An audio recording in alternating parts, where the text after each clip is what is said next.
Enggak sih, saya untuk yang demo ini nggak takut. Ya kemarin aja saya juga nggak takut, tetap di kantor kita. Nggak pulang cepet, malah seperti biasa jam kerja. Selain stasiun Cikini, sejumlah stasiun lainnya seperti stasiun Gondang Dia dan Gambir juga akan mendapat penambahan petugas keamanan. Ini dilakukan guna menghindari terjadinya hal-hal yang tidak diinginkan.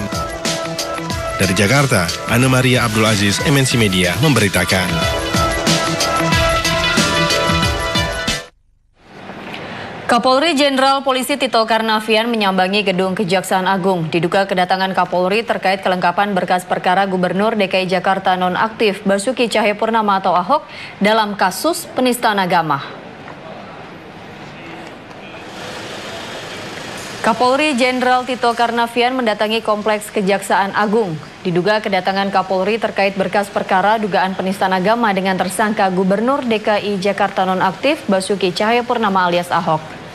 Sebelumnya, Tito menyebut berkas perkara Ahok kemungkinan akan dinyatakan lengkap pada hari ini. Bila berkas penyidikan dinyatakan lengkap, maka penyidik bisa melakukan pelimpahan tahap kedua perkara Ahok. Namun saat ini berkas perkara Ahok yang masuk di Kejagung masih tahap 1. Dalam proses penelitian, jaksa memiliki waktu 2 pekan untuk memeriksa berkas. Ahok dijerat sangkaan pidana penistaan agama yang melanggar pasal 156A KUHP.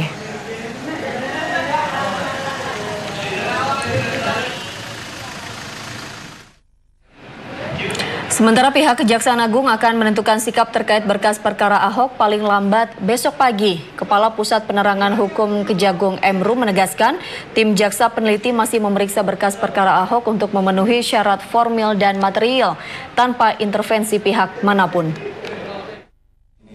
Atau orang bilang sering Ahok alias Ahok itu memang sudah dilakukan penyelidikan yang intensif oleh penyidik.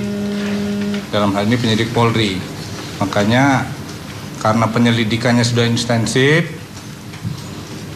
penyidikannya pun sudah tinggal meneruskan. Kami kira memang sudah semuanya dipertimbangkan. Semuanya sudah terpenuhilah syarat-syarat formil maupun material dalam berkas perkara itu. Namun demikian, perkara itu memang masih kita harus teliti. Jadi sampai sekarang kita masih teliti. Tapi kita akan segera menentukan sikap.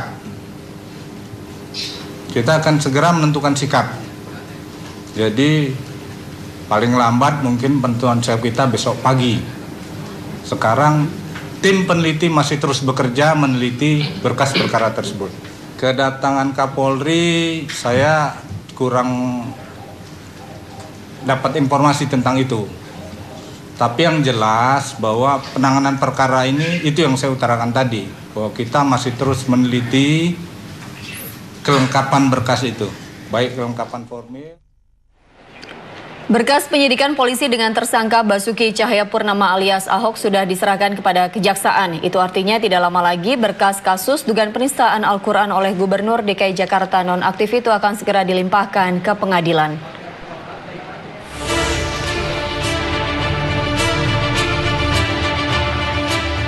Berkas penyidikan polisi dengan tersangka Basuki Cahayapurnama alias Ahok sudah diserahkan kepada Kejaksaan. Itu artinya, tidak lama lagi berkas kasus dugaan penistaan Al-Quran oleh Gubernur DKI Jakarta nonaktif itu akan segera dilimpahkan ke pengadilan. Dan hari ini kita akan serahkan kepada Kejaksaan Agung dari Bareskrim Polri. Ya saya kira bagus, makin cepat sidang makin bagus. Supaya saya bisa membuktikan saya tidak ada niat sama sekali menista agama ajaran manapun. Ahok boleh saja senang. Tapi Ahok tidak boleh lupa, unsur dalam pasal 156A tidak pernah mengatur niat seseorang yang dinilai menista agama. Dalam pasal itu disebutkan bahwa siapapun diancam pidana maksimal 5 tahun bila dengan sengaja di depan umum mengeluarkan perasaan atau melakukan perbuatan yang pada pokoknya bersifat bermusuhan, penyalahgunaan, atau penodaan terhadap suatu agama yang dianut di Indonesia. Jadi jangan percaya sama orang, kan bisa aja dalam hati kecil Bapak Ibu nggak bisa pilih saya. Ya kan, dibohongin pakai surat Al-Maidah 51 macam-macam itu. Ya silakan kita berdebat, tapi kalau cuma bilang jangan pilih dia karena ada pakai surat Al-Maidah 51, apa surat ini. Berdasar fakta itulah, sejumlah pihak menilai unsur penodaan terhadap suatu agama seperti yang diatur pasal 156A sudah terpenuhi. Dapat dikategorikan yang pertama menghina Al-Quran dan atau menghina ulama. Saya tidak mungkin menafsirkan ajaran orang lain. Bahwa penista Al-Quran itu jangan dilindungi. Apapun alasannya, dia menyampaikan itu secara sadar. Mengacu kepada instruksi Presiden beberapa waktu lalu, proses peradilan Ahok tampaknya akan segera digelar. Lantas, kepada siapakah hukum akan berpihak? Tim Liputan MNC Media melaporkan. Kasus dugaan penistaan agama yang melibatkan gubernur nonaktif Basuki Cahayapurnama telah dilimpahkan ke Kejaksaan Agung. Namun akankah institusi kejaksaan bisa bersikap netral dalam meneliti kasus ini? Mengingat Jaksa Agung HM Prasetyo berasal dari kalangan partai politik pendukung Ahok.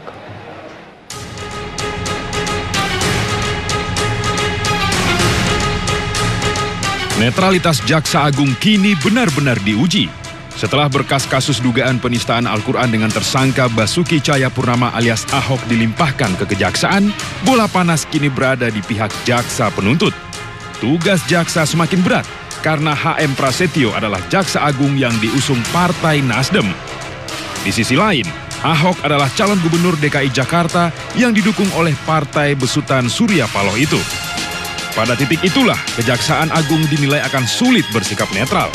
Dan hari ini kita akan serahkan kepada Kejaksaan Agung dari Baris Krim Polri. Saya hanya punya patokan, KUHAP, saya jamin tidak sampai 2 minggu sudah ada sikap. Memang jelas ada kaitan erat antara Ahok, Nasdem, dan Nasdem dengan Jaksa Agung sekarang. Tetapi harapan kita itu jangan sampai memengaruhi netralitas. Kalau itu yang terjadi, itu sangat membahayakan. Gubernur Ahok ditetapkan sebagai tersangka karena diduga melanggar pasal berlapis. Polisi menggunakan pasal 156A tentang penodaan agama dan pasal 28 ayat 2 Undang-Undang Informasi dan Transaksi Elektronik dengan ancaman maksimal 6 tahun penjara. Itulah sebabnya sebagian pihak menilai calon gubernur DKI Jakarta nomor urut 2 itu layak ditahan. Profesionalitas Pak Jaksa Agung dalam mengawal kasus Ahok ini. Penista Al-Quran itu jangan dilindungi. Apapun alasannya, dia menyampaikan itu secara sadar. Didin dan sejumlah pihak lainnya boleh saja berharap.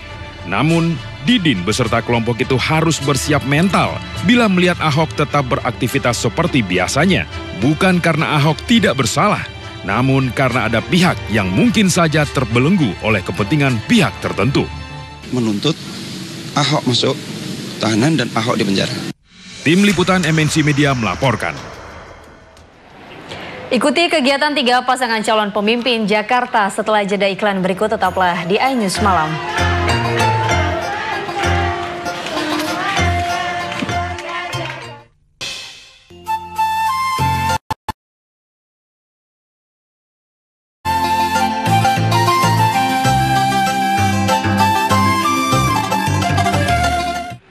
Ada yang berbeda dalam kampanye calon wakil gubernur DKI Jakarta nomor urut 3 Sandiaga Uno di kawasan Tanjung Duren, Jakarta Barat. Sandi ditemani artis Hemalia Putri mensosialisasikan sejumlah program unggulannya kepada warga. Salah satunya adalah rencana pembuatan aplikasi anti kekerasan dalam rumah tangga atau KDRT.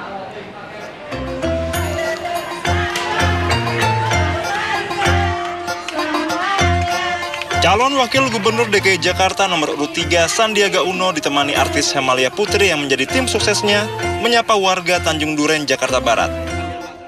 Dalam kunjungannya kali ini, Sandi menyoroti masalah kekerasan dalam rumah tangga atau KDRT yang disebabkan tingginya angka pengangguran dan himpitan masalah ekonomi.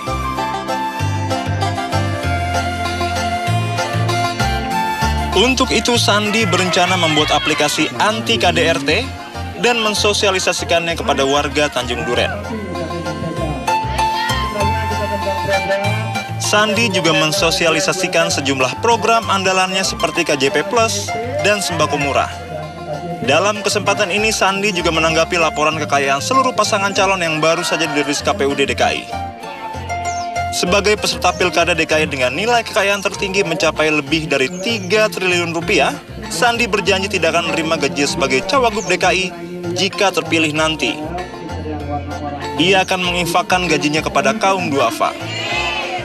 Pastikan kejadian KDRT itu tidak terjadi, dan seandainya sudah terjadi tidak berulang-ulang lagi. Ini yang kita harapkan, peran daripada seluruh keluarga. Nanti ada aplikasi tersebut, ada hot buttonnya, dipencet akan datang tim counseling yang merupakan gabungan dari pemerhati masalah sosial, psikolog juga. Kok lupa, Bang? Ya, saya pertama-tama nggak pernah hitung-hitung. Itu nyiapin ini pertama kali karena ketentuan undang-undang. Ya buat saya alhamdulillah dicukupkan harta rezeki oleh Tuhan Yang Maha Kuasa, oleh Allah Subhanahu Wa Taala. Makanya saya berkomitmen seandainya kami terpilih dan mendapat amanah, apa yang saya terima nanti gaji tunjangan akan saya serahkan kepada kaum duafa, kepada rumah zakat, kepada dompet duafa untuk dikelola dan diberikan kepada kaum duafa dan anak-anak yatim di seluruh. Saya nggak mau sama sekali, bukan saya nggak mau terima, tapi saya rasa ada yang lebih berhak. Dari Jakarta, Davi Pratama dan Riantomo, MNC Media. Sementara calon gubernur DKI Jakarta nomor urut 1 Agus Harimurti Yudhoyono menemui para pensiunan pendidikan di Matraman Raya, Jakarta Pusat. Agus berencana membangun sekolah unggulan yang bersifat boarding school kepada anak-anak berprestasi dari keluarga kurang mampu. Calon Gubernur DKI Jakarta nomor urut 1 Agus Harimurti Yudhoyono atau AHY berkampanye dengan menemui para pensiunan pendidikan di sebuah restoran di kawasan Matraman Raya, Jakarta Pusat. Dalam pertemuan ini, Agus mendengarkan aspirasi para pensiunan pendidikan terkait masalah kesejahteraan mereka yang kurang diperhatikan pemerintah. Dalam pertemuan ini, AHY juga menggagas ide membangun sekolah unggulan yang bersifat boarding school kepada anak-anak berprestasi dari keluarga kurang mampu.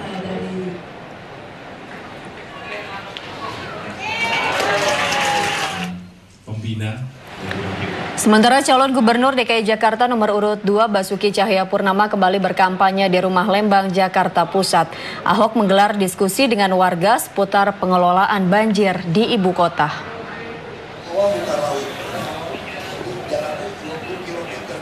Calon Gubernur DKI Jakarta Basuki Cahayapurnama atau Ahok mensosialisasikan programnya mengenai penanggulangan bencana banjir ibu kota di Rumah Lembang, Jakarta Pusat.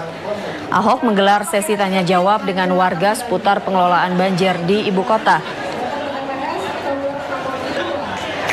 Menurut Ahok, program-program penanganan banjir seperti normalisasi sungai, pembangunan tanggul, dan pengelolaan sampah terbukti mampu mengurangi banjir ibu kota.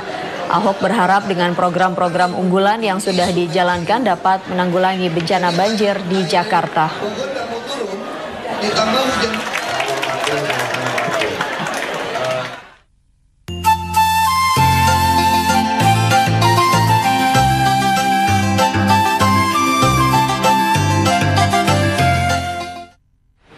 Jokowi minta Korpri netral dalam Pilkada 2017. Nantikan informasi lengkapnya sesaat lagi di iNews Malam.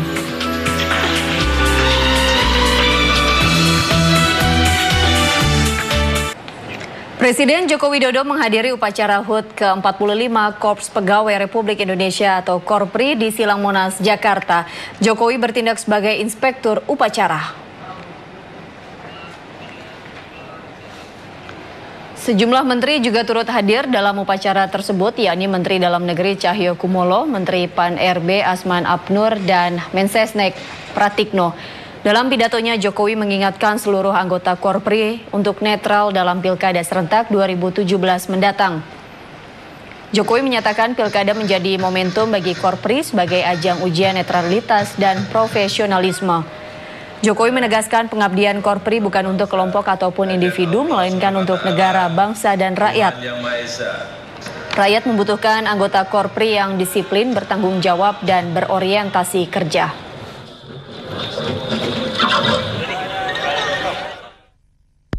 Pegawai negeri sipil kita mengingatkan kepada seluruh jajaran Korpri kita dalam pilkada ini, ya itu memang sudah aturan, ya harus netral. Kalau tidak, ya juga ada catatan hukumnya. Mengingatkan saja, mengingatkan. Pak, di usia supaya seluruh anggota Korpri tidak melupakan itu aja. Apa sebenarnya alasan NU melarang warganya berdemo pada 2 Desember mendatang? Informasinya akan hadir setelah jeda berikut ini di iNews Malam.